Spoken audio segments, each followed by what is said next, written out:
প্রিয় শিক্ষার্থী, তোমরা সবাই নিশ্চয়ই ভালো আছো, সবাই সুস্থ আছো। অনলাইন ক্লাসে তোমাদেরকে স্বাগতম। সবাই নিশ্চয়ই বই খাতা নিয়ে সেটের সামনে উপস্থিত হয়েছ।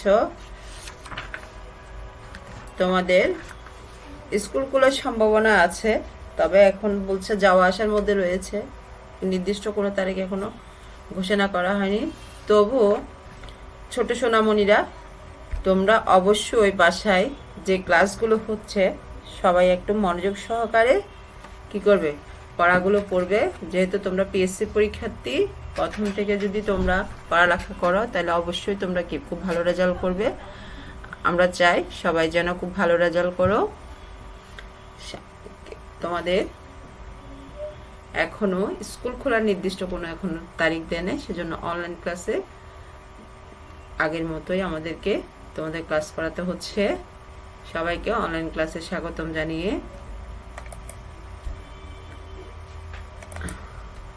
আমি সুপর্ণা চৌধুরী, আগ্রাবাদ বালিকা বিদ্যালয় সহকারী শিক্ষক আছি। আজকে আমি তোমাদের পঞ্চম শ্রেণীর হিন্দু ধর্ম ও নৈতিক শিক্ষা নিয়ে তোমাদের সামনে উপস্থিত হয়েছি। আজকে আমি তোমাদের প্রথম পরিচ্ছেদ গত 2 ক্লাসে করিয়েছি, দ্বিতীয় অধ্যায়ে। এখন আজকে দ্বিতীয় পরিচ্ছেদ তোমাদের সাথে আলোচনা অংশগ্রহণ করব। দেখো, দ্বিতীয় পরিচ্ছেদ উপাসনা ও প্রার্থনা। আমাদের কি চ্যাপ্টারের নামটা কি? উপাসনা ও প্রার্থনা। দেখো, উপাসনাটা কি? তোমরা নিশ্চয়ই বই নিয়েছো, খাতা নিয়েছো, পাশে একটা কলম নাও। উপাসনাটা কি? দেখো, উপাসনা অর্থ ঈশ্বরকে স্মরণ করা, একাগ্রচিত্তে ঈশ্বরকে কি ডাকা, ঈশ্বরের আরাধনা করা। উপাসনা ধর্ম পালনের অন্যতম প্রধান অঙ্গ বা পদ্ধতি। ধ্যান, জপ, কীর্তন, পূজা, স্তব, স্তুতি, প্রার্থনা প্রভৃতি পদ্ধতিতে উপাসনা করা হয়। অর্থাৎ কি কি পদ্ধতিতে উপাসনা করা? উপাসনা কিসের অঙ্গ? ধর্ম পালনের অন্যতম প্রধান অঙ্গ কি অঙ্গ বা পদ্ধতি। দেখছো, উপাসনা কি? ঈশ্বরকে কি করা? স্মরণ করা। তোমরা কিভাবে উপাসনা দেখো পদ্ধতিটা? ধ্যান, জপ, তারপরে পূজা, কীর্তন, তারপর প্রার্থনা, স্তব, স্তুতি প্রভৃতি কি উপাসনার পদ্ধতি। একাগ্র চিত্তে ঈশ্বরের চিন্তা করার নাম কি? ধ্যান। আগে আমরা উপাসনা কিটা পড়েছি, এখন ধ্যান। দেখো, ধ্যান কি? নীরবে ঈশ্বরের নাম উচ্চারণ করাকে বলে জপ। তাহলে ধ্যান হচ্ছে একাগ্র চিত্তে ঈশ্বরের চিন্তা করার নাম, আর নীরবে ঈশ্বরের নাম উচ্চারণ করার নাম কি? জপ। সরবে ঈশ্বরের নাম উচ্চারণ বা গুণগান করার নাম কি? কীর্তন। তাহলে আমরা কি পেলাম? ধ্যান কি, জপ কি এবং কীর্তন কি পেলাম। এবং দেখো, ঈশ্বরের প্রশংসা করে তার নাম উচ্চারণ করাকে বলা হয় কি? স্তব, স্তুতি। তাহলে আমরা এক একটা পেয়েছি এখানে, যে 4টা আছে, ধ্যান, জপ, কীর্তন, স্তব, স্তুতি, সব পেয়েছি। উপাসনা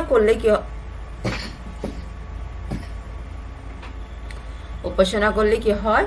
দেহ মন পবিত্র হয়। উপাসনার সময় আমরা ঈশ্বরের কি করি? প্রশংসা করি, তার আশীর্বাদ প্রার্থনা করি, সকলের কল্যাণ কামনা করি। এখন আমরা উপাসনার যে 2 প্রকার, কি কি উপাসনা? একটা সাকার উপাসনা আর একটা নিরাকার উপাসনা। দেখো, সাকার উপাসনাটা কি তোমরা একটু দেখো। সাকার অর্থ যার আকার বা রূপ আছে, আকার বা রূপের মাধ্যমে ঈশ্বরের আরাধনা করায় সাকার উপাসনা। বিভিন্ন দেবদেবী, ব্রহ্মা, বিষ্ণু, শিব, কালী, দুর্গা, লক্ষ্মী, সরস্বতী প্রভৃতি ঈশ্বরের সাকার রূপ। আমরা ঈশ্বরকে দেবদেবীর প্রতিমা রূপে ও অবতার রূপে কি করি? উপাসনা করি। এইরূপ উপাসনায় ভক্ত ঈশ্বরকে সাকার রূপে কি পায়? কাছে পায়। তাদের কি করে? তাকে পূজা করে এবং তার নিকট কি করে? প্রার্থনা করে। এখানে দেখো, মানে সাকার মানে যেটা আমরা কি করি, আমাদের বিভিন্ন দেবদেবী আছে, তাদের প্রতিমা তৈরি করি। এই যে আমরা কার কথা বলছি? ব্রহ্মা, বিষ্ণু, শিব, কালী, লক্ষ্মী। এইগুলো আমরা ঈশ্বরের এক একটা সাকার রূপ, অর্থাৎ ঈশ্বর এক একটু পৃথিবীতে এসেছেন এবং আমরা সেগুলোকে কি করি, অত্যন্ত শ্রদ্ধার সহিত সেগুলোকে আমরা কি পূজা করে থাকি। এটাই হচ্ছে আমাদের সাকার রূপ। এখন আমরা নিরাকার উপাসনা, অর্থাৎ ঈশ্বরকে নিরাকার ভাবেও উপাসনা করা যায়। নিরাকার উপাসনায় ভক্ত নিজের অন্তরে ঈশ্বরকে অনুভব করেন, ঈশ্বরের নাম জপ করেন, অর্থাৎ নীরবে ঈশ্বরের কি করেন, নাম মনে মনে উচ্চারণ করেন, ঈশ্বরের নাম কীর্তন করেন, তার স্তব স্তুতি করে তার নিকট প্রার্থনা জানান, নিজের ও জগতের কল্যাণ কামনা করেন। উপাসনার পদ্ধতি সাকার বা নিরাকার। আমরা এতক্ষণ কি করেছি, নিরাকার উপাসনাটা কি সেভাবে দেখার চেষ্টা করেছি। দেখো এখন উপাসনার পদ্ধতি সাকার বা নিরাকার যাই হোক না কেন সবই কি ঈশ্বরের উপাসনা। ধর্মগ্রন্থে বলা হয়েছে নিরাকার ব্রহ্মই প্রয়োজনে সাকার রূপ কি করেন, ধারণ করেন, অর্থাৎ যিনি নিরাকার তিনি আবার সাকার। গীতায় ভগবান শ্রীকৃষ্ণ বলেছেন, আমাকে যে যেভাবে ভজনা করে আমি তাকে সেভাবে কি করি, কৃপা করি। সুতরাং ঈশ্বরকে সাকার ও নিরাকার দুই ভাগে উপাসনা করা যায়। নিরাকার রূপে ঈশ্বরের ধ্যান করা হয়, সাকার রূপে তার পূজা করা হয়। অর্থাৎ কি বলেছে দেখো, খুব সুন্দরভাবে গীতায় শ্রীকৃষ্ণ বলেছেন, আমরা আমাকে যে যেভাবে ভজনা করে অর্থাৎ ভক্তি করে আমি সেভাবে তার নিকট কি হই, উপস্থিত হই এবং কি করি, তাকে সেভাবে কি করি, কৃপা করি, অর্থাৎ তুষ্ট করার চেষ্টা করি। নিরাকার উপাসনায় ঈশ্বরের কি হয়, ধ্যান করা হয়, সাকার রূপে তার পূজা করা হয়। অর্থাৎ নিরাকার ভাবে ঈশ্বরের ধ্যান করা হয় এবং সাকার ভাবে অর্থাৎ বিভিন্ন আমাদের দেবদেবীর মাধ্যমে তার পূজা করা হয়, সেটা এখানে বলা হয়েছে। দেখো, সুতরাং ধ্যান যোগ কীর্তন পূজা স্তব স্তুতি প্রার্থনা প্রভৃতি পদ্ধতিতে আমরা ঈশ্বরের উপাসনা করব। উপাসনা একটি নিত্যকর্ম, প্রতিদিন উপাসনা করতে হয়। প্রতিদিন সকাল দুপুর ও সন্ধ্যায় 3 বার ঈশ্বরের উপাসনা করা কর্তব্য। উপাসনার জন্য আমাদের দেহ মনের পবিত্রতা প্রয়োজন। পরিষ্কার পরিচ্ছন্নতা হয়ে কি করতে হয়, উপাসনা করতে হয়। কিভাবে আমাদের উপাসনা করতে হবে, কখন করতে হবে সেটা এখানে বলা হচ্ছে। দেখো, মন্দিরে বা ঘরে বসে উপাসনা করা যায়, দেবতার সামনে বসে সাকার উপাসনা করতে হয়। উপাসনার সময় সোজা হয়ে উত্তর বা পূর্ব দিকে মুখ করে বসতে হয়। আমাদের কোন দিকে বলেছে, উত্তর বা পূর্ব দিকে। আমরা অনেক সময় কি করি, দক্ষিণ দিকেও মুখ করে বসি, কিন্তু সেগুলো করা উচিত নয়। সেজন্য কোন দিকে আমাদের সেই দিকগুলো কিন্তু নির্ধারণ করে দেয়া হয়েছে। নিশ্চয়ই তোমরা এগুলো নিচে আন্ডারলাইন করছো। ছোট্ট মেয়েরা, অবশ্যই শিক্ষার্থীরা তোমরা সবাই এগুলো নিচে কি করবে, আন্ডারলাইন করবে। ক্লাসে যখন পড়াই তখন আমি কিন্তু কি করি, এগুলো নিচে তোমাদেরকে বলি পেন্সিল দিয়ে দাগ দাও, তোমরা সবাই কি করে এগুলো দাগিয়ে নাও। এখনো ঠিক সেভাবে বলছি, তো আমি যেখানে বলবো সেখানে তোমরা কি করবে, ছোট্ট একটা আন্ডারলাইন করে দেবে। উপাসনা করার জন্য অনেক আসন বা বসার পদ্ধতি আছে। দেখো, তবে পদ্মাসন ও সুখাসন উপাসনার জন্য বিশেষ উপযোগী। এখানে পদ্মাসন ও সুখাসনের ছবি দেয়া হলো। এটা কোন আসন? পদ্মাসন নিশ্চয়ই তোমরা দেখতে পাচ্ছ। এখন আমরা নিত্যকর্ম এটা একটা কোন আসনের ছবি? সুখাসনের ছবি। দেখো নিত্যকর্মটা কি। একা বসে যেমন উপাসনা করা যায়, তেমনি অনেকে একসঙ্গে বসে উপাসনা করা যায়। অনেকে একসঙ্গে বসে উপাসনা করাকে কি বলে? সমবেত। অর্থাৎ আমরা যখন মন্দিরে যাই তখন আমরা কি করি, সে সমবেত উপাসনা করি। আমরা বাসায় বসেও সমবেত সবার সাথে একসাথে উপাসনা করতে পারি, আবার একা একাও কিন্তু আমরা উপাসনা করি।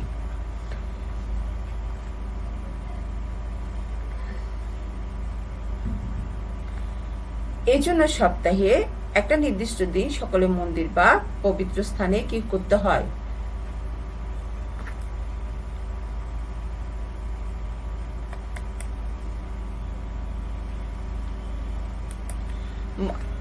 মিলিত হয়ে একসঙ্গে বসে উপাসনা করতে হয়।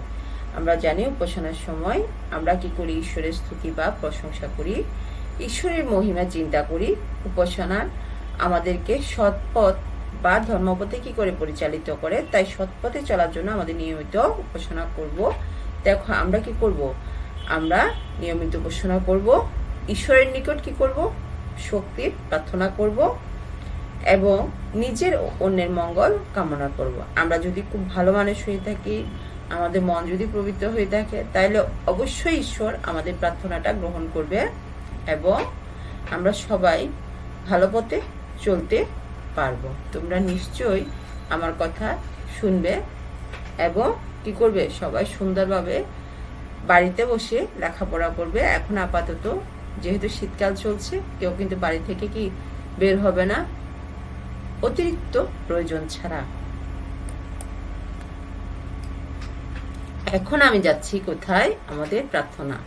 প্রার্থনা হচ্ছে ঈশ্বরের নিকট কি কিছু চাওয়া। ঈশ্বর এই বিশ্বের সর্বময় কর্তা, তিনি করুণাময়, তার দয়ার উপরে আমাদের সবকিছু নির্ভর করে। তাই ঈশ্বরের নিকট আমাদের প্রাণের আবেদন কি করি? জানাই, তার কাছে নিজের ও অন্যের মঙ্গল কামনা করি। এই যে ঈশ্বরের কাছে কিছু চাওয়ায়, একে বলে কি? প্রার্থনা। তাহলে আমরা এখন প্রার্থনাটা কি সেটা একটু জেনে গেলাম। উপাসনার একটি অঙ্গ হলো কি? প্রার্থনা। উপাসনার সময় ছাড়াও আমরা ঈশ্বরের নিকট প্রার্থনা করতে পারি।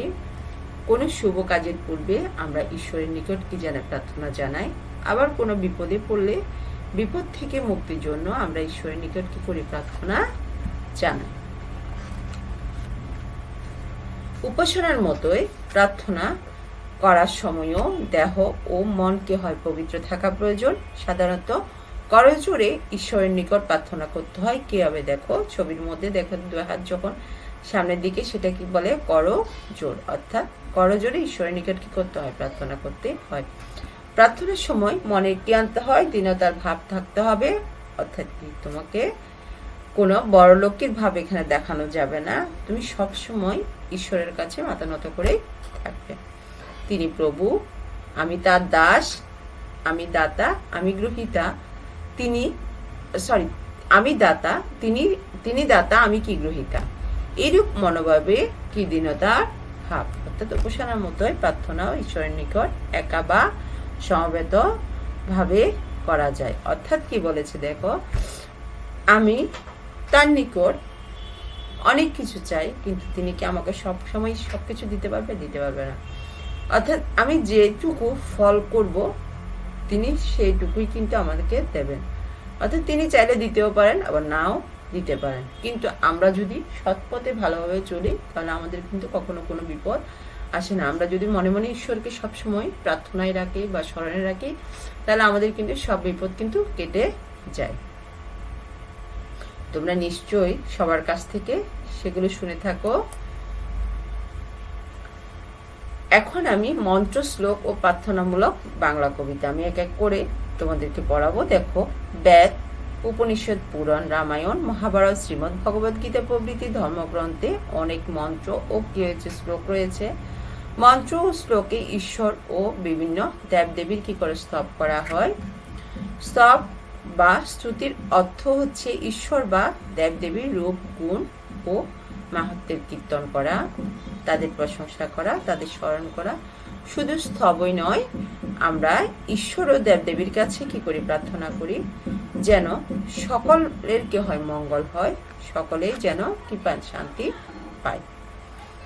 হিন্দু ধর্মগ্রন্থে দেখো, হিন্দু ধর্মের গ্রন্থগুলোতে কি আছে? ধর্মগ্রন্থগুলোতে কি আছে? দেখো, স্তব ও প্রার্থনামূলক অনেক মন্ত্র ও শ্লোক আছে। ধর্মগ্রন্থগুলো সংস্কৃত ভাষায় লেখা। কোন ভাষায়? সংস্কৃত ভাষায়। তাই স্তব স্তোত্রগুলো কি আছে? সংস্কৃত ভাষায় রচিত। অর্থাৎ কি আমাদের যে শ্লোকগুলো রয়েছে সবগুলো কি সংস্কৃত ভাষায় রচিত। এছাড়া বাংলা ভাষায়ও অনেক প্রার্থনামূলক কবিতা আছে। ঈশ্বর বা দেবদেবীর স্তব করা হিন্দু ধর্মের অঙ্গ। স্তব করলে ঈশ্বর ও দেবদেবীগণ খুশি হন, তারা আমাদের কি করেন? মঙ্গল করেন। স্তব করলে আমাদের মন কি হয়? পবিত্র হয়, মনে ঈশ্বরের অনুভূতি জাগ্রত হয়। প্রার্থনা করার সময় আমরা মন্ত্র ও শ্লোকগুলো শুদ্ধভাবে আবৃত্তি করব এবং সেগুলো কি করবো? বাংলা সরারার্থ জেনে রাখবো। আমরা এখন বেদ, উপনিষদ, শ্রীমদ্ ভগবদ গীতা, শ্রী শ্রী চণ্ডী থেকে কিছু মন্ত্র ও শ্লোক এবং সেগুলোর সরলার্থ কি করবো? জানবো এবং প্রার্থনামূলক বাংলা কবিতাও কি করবো? শিখবো। প্রথমে আমরা বেদের একটা শ্লোক দেখো,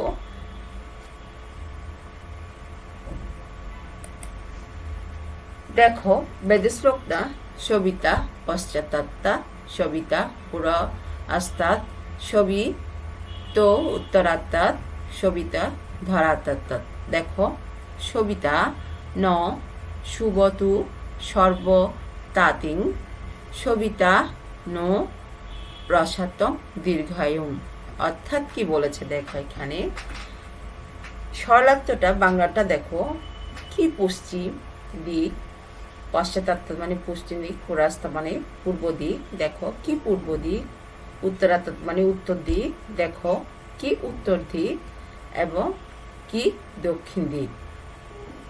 ধরাত্ম মানে কি দক্ষিণাত্মার কথা বলেছে, কি দক্ষিণ দিক। সূর্যদেব আমাদের পরিপূর্ণতা দিন, সূর্যদেব আমাদের কি করেন, পরমায়ু দীর্ঘ করুন।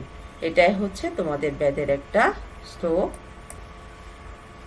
এরপরে আমরা উপনিষদের একটা শ্লোক তোমাদের সাথে বলছি, দেখো যুক্তায় মনস দেবান সর্ব শত ধিয়াদিবং বৃহ জ্যোতি করিষ্যথ সবিতা প্রসু পাতিতান। এখানে কি বলেছে দেখো, এখানে আমার একটা কি পড়ে নাই, আকার পড়ে নাই, তোমরা নিশ্চয়ই দেখতে পাচ্ছ যুক্তায় এর মধ্যে।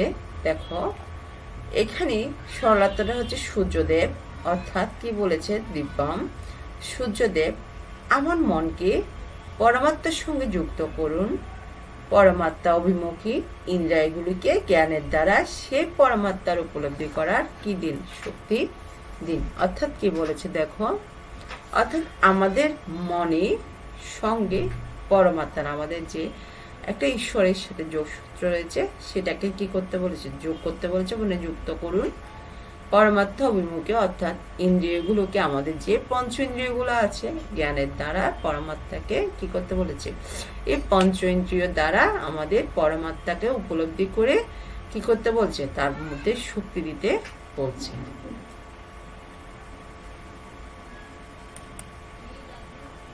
এখন আমি শ্রীমদ্ ভগবদ গীতার একটি শ্লোক তোমাদের সাথে নিয়ে আসছি। দেখো তোমাদের বইতে আছে, অনেক বাহু ধর বক্র নেত্রম পশ্যামিতাং সর্বতহনত রূপং।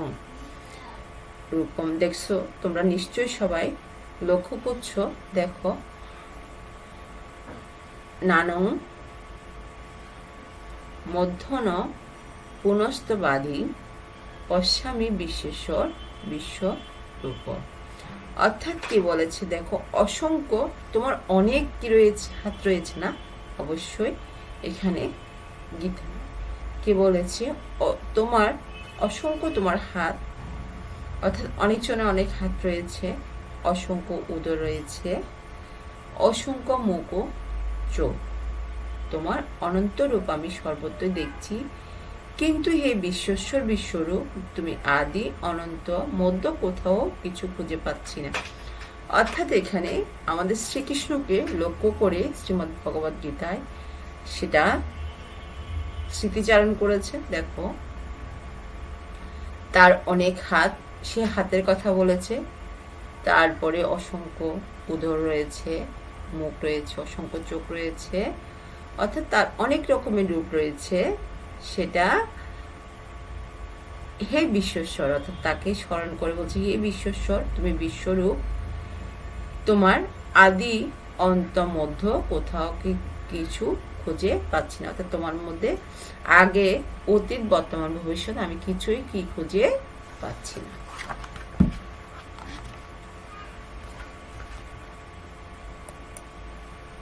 এরপরে আমি তোমাদের সাথে একটা শ্রী শ্রী চণ্ডীর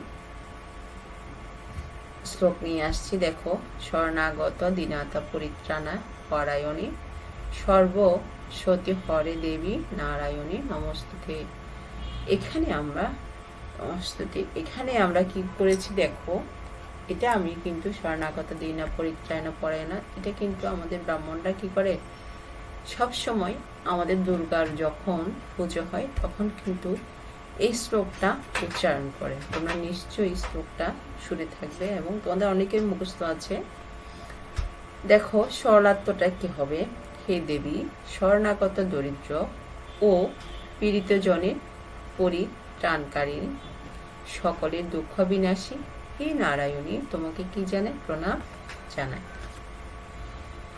অর্থাৎ এখানে আমাদের দেবী দুর্গাকে নিয়ে অর্থাৎ এই শ্লোকটা রচিত, এবং এটা আমরা সবসময় কি করি? পূজার মধ্যে সেটা শুনে থাকি। অর্থাৎ কি করেছে? আমাদের যত দুঃখ আছে, দরিদ্র আছে, সবকিছু কি করো তুমি? কি করো? সবকিছু তোমার কাছে রেখে আমাদেরকে কি করে একটু শান্তি দাও। দেখো আমরা এখন রবীন্দ্রনাথের বাংলা প্রার্থনামূলক কবিতা, সেটা আমরা অনেক আগেও শুনছি এবং এখনো তোমাদের ধর্ম বইয়ে কিন্তু সেটা আছে। দেখো বাংলা, গাবো তোমার সুরে, দাও সে বিনা যন্ত্র, শুনবো তোমার বাণী, দাও সে অমর মন্ত্র, করবো তোমার সেবা, দাও সে পরম শক্তি, চাইবো তোমার মুখে, দাও সে অচল ভক্তি, সইব তোমার আঘাত, দাও সে বিপুল ধৈর্য, বইব তোমার দবজা, দাও সে অটল স্থৈর্য। এখানে কি বলেছে দেখো খুব সুন্দরভাবে। অর্থাৎ রবীন্দ্রনাথ তোমার বিনা যন্ত্রে সুরে তোমাকে গানটা গাইতে বলেছে। অর্থাৎ তোমার বাণীগুলো অমর মন্ত্র হয়ে আমার কাছে থাকবে এবং তোমার করব তোমার সেবা, অর্থাৎ তোমাকে সেবা করতে বলেছে এবং পরম তোমার শক্তি দিয়ে, তোমার যতটুকু শক্তি আছে তুমি তাকে দিয়ে সেবা করো। চাইবো তোমার মুখে, সে দাও সে অচল ভক্তি, অর্থাৎ তোমার মনে যেন কোনরূপ বিদ্বেষ না আসে, অচল ভক্তিটা কিন্তু তোমার রয়েছে এটা। তারপরে সইব তোমার আঘাত, অর্থাৎ তুমি আমাকে যতই আঘাত করো না কেন, দাও সে বিপুল ধৈর্য, আমাকে সেই ধৈর্য আঘাতের চিহ্নটার অর্থাৎ আঘাতগুলো ধৈর্য ধরার একটা ক্ষমতা দাও। বইব তোমার দবজা, দাও সে অটল স্থৈর্য, অর্থাৎ আমাকে মনের মধ্যে কি দিতে বলছে? সাহস, ধৈর্য এবং সাহস দিতে বলেছে। এটা হচ্ছে আমাদের কোথা থেকে নিয়েছে? গীতিবিতান পূজা পর্ব গান, অর্থাৎ 97 রবীন্দ্রনাথ ঠাকুর। সেটা রবীন্দ্রনাথ ঠাকুরের একটা প্রার্থনামূলক কি কবিতা।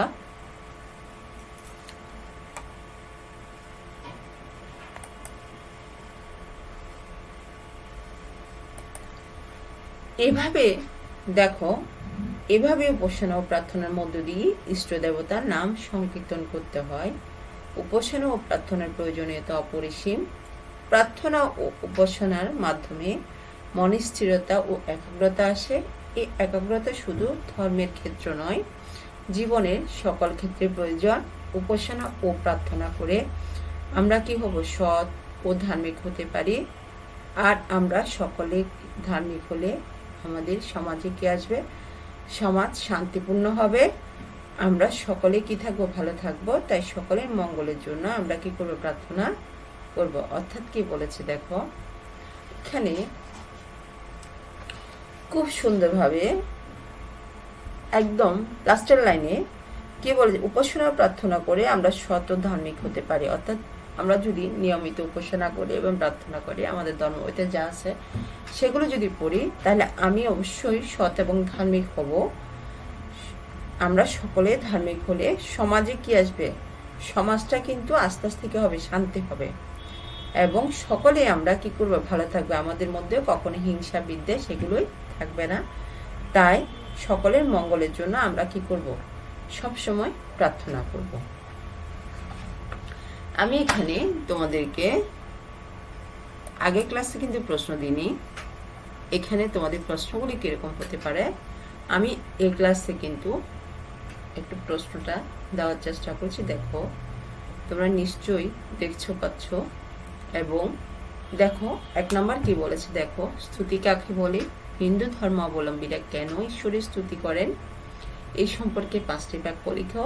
2 নম্বরে দিয়েছি উপাসনা করলে কি হয়, সাকারত্ব কি, তুমি কিভাবে উপাসনা করবে? 4টি বাক্যে দেখো। অর্থাৎ আমাদের এরকম প্রশ্নগুলো তোমাদের হতে পারে। আমি জাস্ট একটা তোমাদেরকে ধারণা দিলাম, আর কিছুই না। তোমাদের বড় প্রশ্নের মধ্যে এই ধরনের প্রশ্ন তোমাদের আসে এবং তোমরা কি করবে সেগুলো একটু দেখবে বইতে। আর স্কুল যখন খুলবে নিশ্চয়ই তোমরা যদি কোনো কিছু বুঝতে না পারো তাহলে আমাকে আবার বলবে, আমি তোমাদেরকে বারবার বুঝিয়ে দেওয়ার চেষ্টা করব, কোনো সমস্যা হবে না। কিন্তু মেয়েরা তোমরা এই যে এখন ফেব্রুয়ারি মাস, যদি তোমাদের স্কুল না খোলে অবশ্যই তোমরা বাসায় থাকবে এবং সবসময় একটু নিরাপদে থাকবে, সুস্থ থাকবে। সবাই বাইরে থেকে এসে হাত মুখ ধুয়ে ফেলবে, সুন্দর করে পরিষ্কার পরিচ্ছন্ন হয়ে থাকবে। সে কামনা করে তোমাদের সুস্থ সুন্দর জীবন কামনা করে আগামী ক্লাসে আমন্ত্রণ জানিয়ে আমি আজকের ক্লাসটি শেষ করছি। সবাইকে আবারও ধন্যবাদ। সবাই সুস্থ থাকো এবং ভালো থাকো।